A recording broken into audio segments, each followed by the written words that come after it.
నమస్తే, నేను Swathi. You watching Jaiswarajya and JSW TV. NRI world news bulletin కి స్వాగతం. ముందుగా ఈ వీక్ హైలైట్స్. అమెరికాలో తెలంగాణ ఆవిర్భావ దినోత్సవాలు. న్యూజెర్సీ వేడుకల్లో చీఫ్ గెస్ట్లుగా రేవంత్, హర్యానా ఎంపీ దీపేందర్ హూడా. సంక్షోభం నుంచి అమెరికాకు ఉపశమనం, అదనపు చెల్లింపులకు ఆమోదం. అమెరికాలో హ్యూమన్ మెన్యూమో వైరస్ కలకలం. కరోనా మాదిరిగానే వ్యాపిస్తున్న వైరస్. భారత్ అమెరికాల మధ్య మెగా డీల్. ఆసక్తి పెంచుతున్న మోదీ అమెరికా టూర్. అమెరికాలో సొత్తా చాటుతున్న తెలుగువారు. సాయి కిరణ్ చికినేకు అమెరికా జాతీయ డిఫెన్స్ లో ఫెలోషిప్. స్పెల్లింగ్ బీలో విజేతగా భారత సంతతి టీనేజర్. $50,000 ప్రైజ్ మనీ గెలుచుకున్న దేవ్ షా. ఇక ఈ వీక్ డీటెయిల్స్ చూస్తే, అమెరికాలో తెలంగాణ ఆవిర్భావ దినోత్సవ వేడుకలు ఘనంగా జరిగాయి. తెలంగాణ ఓవర్సీస్ కాంగ్రెస్ ఆధ్వర్యంలో తెలంగాణ ఆవిర్భావ దినోత్సవాలు న్యూజెర్సీలో 2వ తేదీన జరిగాయి. ఇక ఈ సభలో తెలంగాణ పీసీసీ అధ్యక్షులు రేవంత్ రెడ్డి, హర్యానా ఎంపీ దీపేందర్ హూడా చీఫ్ గెస్ట్లుగా పాల్గొన్నారు. తెలంగాణ ఉద్యమంలో పాల్గొన్న ఎన్ఆర్ఐలు, ఇతర ప్రతినిధులందరినీ ఈ సభలకు ఆహ్వానించినట్లు టీపీసీసీ వైస్ ప్రెసిడెంట్ తెలియజేశారు. రాష్ట్ర ప్రభుత్వం విస్మరిస్తున్న నీళ్లు, నియామకాలు, నిధులు అంశంపై చర్చ జరిగింది. అంతేకాదు, బీజేపీ ప్రభుత్వ హయాంలో అలాగే బీఆర్ఎస్ హయాంలో జరుగుతున్న అన్యాయాలపై కూడా డిస్కషన్ చేశారు. 4వ తేదీన న్యూయార్క్ నగరంలో జాకబ్ జవీట్ సెంటర్లో భారత ప్రవాసీ కాంగ్రెస్ ఆధ్వర్యంలో దాదాపు 5,000 మందితో ఒక సభ జరగనుంది. ఈ సమావేశంలో ఏఐసీసీ మాజీ అధ్యక్షులు రాహుల్ గాంధీ ప్రసంగిస్తారు. ఈ సభకు సమన్వయకర్తగా రేవంత్ రెడ్డిని ఏఐసీసీ నియమించిన విషయం తెలిసిందే. అందరినీ ఎంతో ఆందోళనకు గురిచేసిన ఆర్థిక చెల్లింపుల నుంచి అమెరికాకు ఉపశమనం లభించింది. రిపబ్లికన్ ఆధిపత్యమున్న ప్రతినిధుల సభ ఆమోదం తెలపడంతో గత కొన్ని రోజులుగా నెలకొన్న ఉత్కంఠకు తెరపడింది. బుధవారం జరిగిన ఓటింగ్ లో బిల్ కి అనుకూలంగా 314, వ్యతిరేకంగా 117 ఓట్లు వచ్చాయి. అయితే అధ్యక్షుడు Joe Biden, speaker Kevin McCarthy మధ్య కుదిరిన ఒప్పందం ప్రకారం రిపబ్లికన్లు ఓటు వేశారు. వచ్చే వారం ఈ బిల్ సెనేట్ ముందుకు వెళ్లనుంది.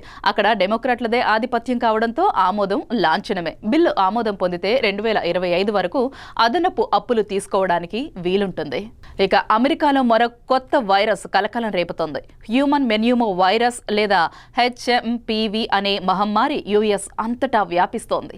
ఈ వైరస్ సోకిన వారిలో జలుబు లక్షణాలు కనిపిస్తాయని, ఊపిరి ఆడకపోవడం వంటి సమస్యలు వస్తాయని డాక్టర్లు హెచ్చరిస్తున్నారు. ఓ పక్క కరోనా కేసులు తగ్గుతున్నప్పటికీ ఇక హ్యూమన్ మెన్యూమో వైరస్ దేశవ్యాప్తంగా పెరుగుతుందని centres for disease control and prevention తెలిపింది. మార్చి నెలలో చేసిన మొత్తం శాంపిల్ టెస్టుల్లో 11% న్యూమో వైరస్ పాజిటివ్ వచ్చాయని, గతంలో వ్యాపించిన దానితో పోలిస్తే ఇది 36% ఎక్కువని చెప్పింది. ఈ వైరస్ సోకిన చాలా మందిలో ఎలాంటి లక్షణాలు బయటపడటం లేదని, ఆరోగ్యం దెబ్బతింటుందని, దాన్ని బట్టి సాధారణ ట్రీట్మెంట్ తీసుకుంటున్నారని CNN రిపోర్టులో తెలిపారు. అన్ని వయసుల వారిపై ఎఫెక్ట్ చూపించే ఈ వైరస్ ప్రస్తుతం ఎలాంటి మెడిసిన్ లేదని తెలిపింది. కరోనా మాదిరిగానే ఈ వైరస్ వ్యాపిస్తుందని, మాస్క్ పెట్టుకోవడం, శుభ్రంగా ఉండడంతో నివారించవచ్చని డాక్టర్లు సూచిస్తున్నారు. ప్రధాని నరేంద్ర మోదీ అమెరికా పర్యటన ఖరారైన విషయం తెలిసిందే. జూన్ నెలలో ప్రధాని మోదీ అమెరికాలో పర్యటించనున్నారు.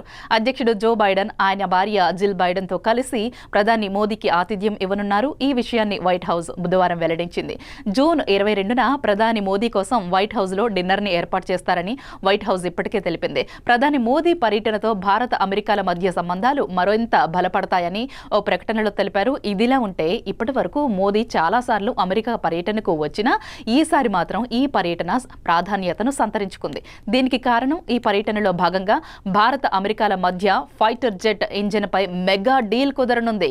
ఈ ఒప్పందం కుదిరితే జెట్ ఫైటర్ ఇంజిన్లను తయారు చేసి ప్రపంచంలో 5వ సూపర్ పవర్ గా భారత్ అవతరించనుంది. ఇప్పటి వరకు అమెరికా, బ్రిటన్, రష్యా, ఫ్రాన్స్ మాత్రమే ఈ రంగంలో ఉన్నాయి. ఇక ఈ ఒప్పందం ద్వారా మోదీ ప్రభుత్వం కూడా స్వయం సమృద్ధి భారత్ కలను నెరవేర్చుకోవాలనుకుంటోంది. ఈ ఒప్పందం కనుక కుదిరితే ఏషియాలోనే జెట్ ఇంజిన్లను తయారు చేస్తున్న ఏకైక దేశంగా భారత్ అవతరిస్తుంది. రష్యాలోని కొంత భాగం కూడా ఆసియా లోపలికి వచ్చినప్పటికీ ఈ ఒప్పందానికి సంబంధించి భారత్ చాలా కాలంగా అమెరికాతో చర్చలు జరుపుతోంది. ఇప్పుడు ప్రధాని మోదీ పర్యటనలో ముద్ర వేయవచ్చని భావిస్తున్నారు. ఇప్పటి వరకు అమెరికా రక్షణ సాంకేతికతను ఎవరితోనైనా పంచుకునే ముందు 100 సార్లు ఆలోచించేది.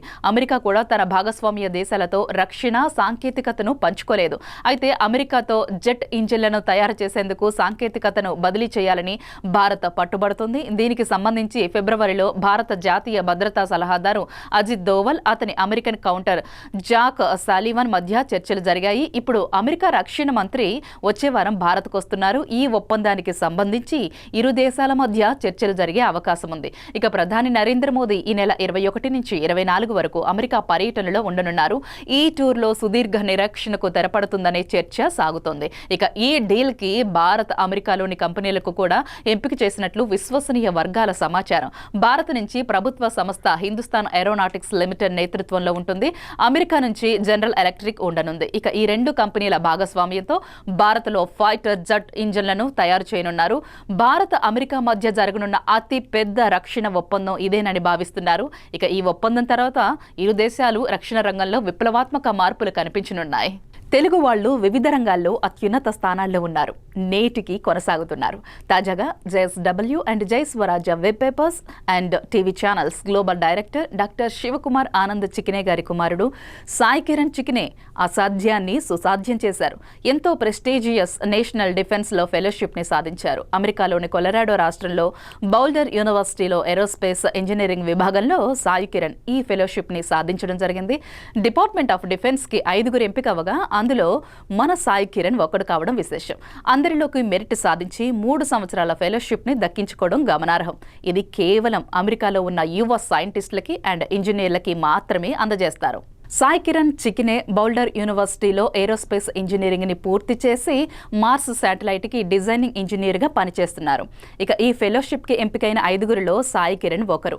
అంతరిక్ష విమానంకి సంబంధించి సాయి కిరణ్ చికినే అత్యుత్తమ ప్రతిభ చూపడంతో ఈ గౌరవం దక్కింది. అమెరికాలో జరిగిన నేషనల్ స్పెల్లింగ్ బీ పోటీలో విజేతగా ఓ భారత సంతతి టీనేజర్ 14 ఏళ్ల దేవ్ షా విజేతగా నిలిచాడు. సామాఫైల్ అనే పదానికి స్పెల్లింగ్ చెప్పిన దేవ్ $50,000 ప్రైజ్ మనీని గెలుచుకున్నాడు. ప్రపంచవ్యాప్తంగా జరిగే ఈ పోటీలో సుమారు మొత్తం 11 లక్షల మంది పాల్గొన్నారు. తుది దశకు చేరుకున్న 11 మందిలో దేవ్ షా కూడా ఒకరు. సామాఫైల్ అంటే ఇసుక నేలల్లో కనిపించే జీవి లేదా మొక్క.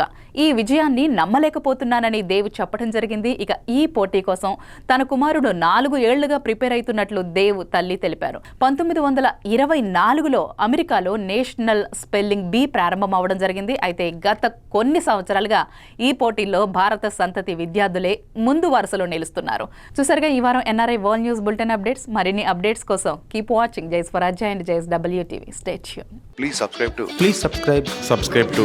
Please subscribe. Please subscribe. Please subscribe to. Jai Swarajya TV. Jai Swarajya TV. Jai Swarajya TV. Jai Swarajya TV. Jai Swarajya TV. Please subscribe to Swaraj TV. Please sign in Uplay. Please sign up for Uplay. యూబ్లెట్ app sign in అవ్వండి, రక్తదానం చేయండి.